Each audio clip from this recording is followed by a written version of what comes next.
And then let's talk a moment about pork, ham, bacon, pepperoni. These are some of the things that the Scripture tells us we should not eat. The ushers have already locked the doors.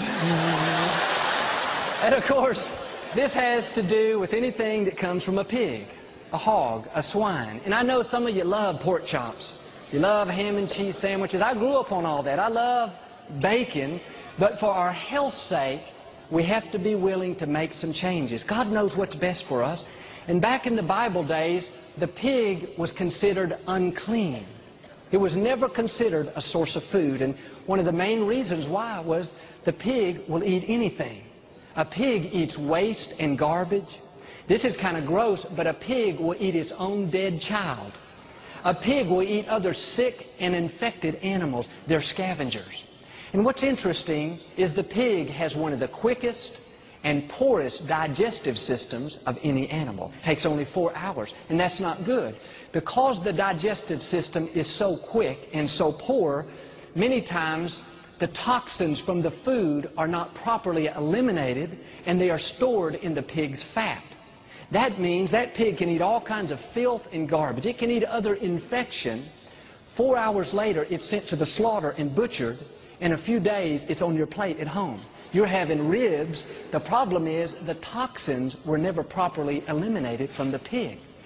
On the other hand, the animals that God says are okay for us to eat, like cow, lamb, deer, buffalo, these animals eat fresh, clean vegetation. Their digestive system is much more sophisticated. In fact, a cow basically has 3 stomachs. And that fresh, clean vegetation is processed through a digestive system that takes 24 hours. Think about it, 24 hours versus 4 hours. Would you rather eat an animal that eats waste and filth, or an animal that eats fresh, clean vegetation? An animal that poorly processes the food and stores the toxins in its fat, or an animal that properly eliminates the toxin from its body?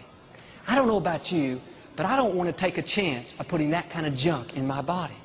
And as I said, I love bacon, but a few years ago, we switched over and started eating turkey bacon. I can't tell the difference now. I love pizza, but I don't eat pepperoni anymore.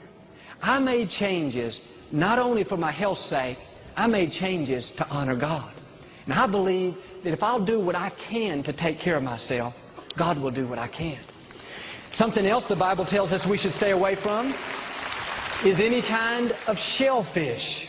Shrimp, crabs, clams, oysters, lobsters. Again, would y'all quit being so rebellious today? I'm ruining all y'all's lunch. These are animals that are scavengers. Do you know they live at the bottom of the water and they eat waste? They eat the excrement of other animals. And I love fried shrimp, but when I think about what that shrimp eats for dinner, it's just not that appetizing anymore. We should be eating more fresh fish, fresh salmon. Grilled fish is some of the best things for us. At our home, we tend to eat a lot of chicken.